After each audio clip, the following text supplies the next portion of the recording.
Robert Frost was born on March 26, 1874, in San Francisco, California. Robert's father, William Prescott Jr., passed away of tuberculosis when he was a child. Following his father's passing, Frost moved with his mother and sister Jenny to a town of Lawrence, Massachusetts, going to a new school to meet his future wife, Eleanor White.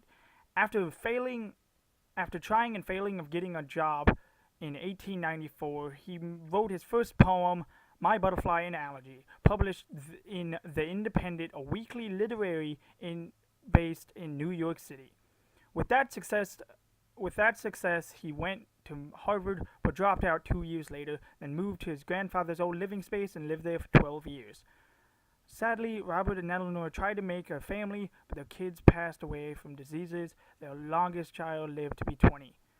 This didn't stop him, for he became accustomed to rural life. In fact, he liked it very well and began basing some of his poems on the countryside.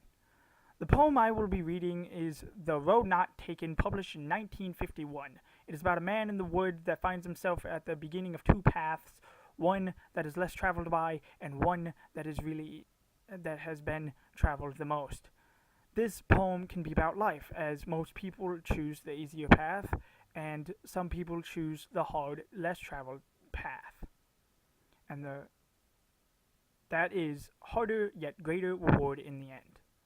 Two roads diverge in the wood, and sorry I could not travel both.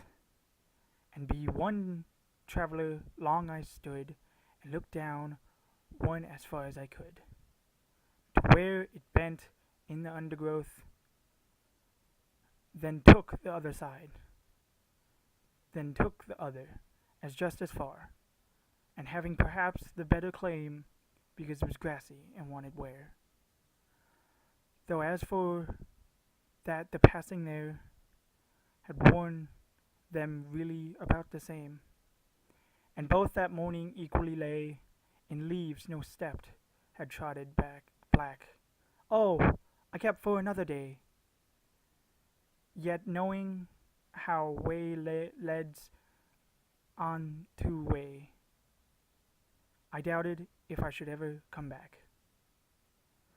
I shall be telling this with a sigh, somewhere ages and ages hence, two roads diverge in the wood, and I took the one less traveled by, and that has made all the difference.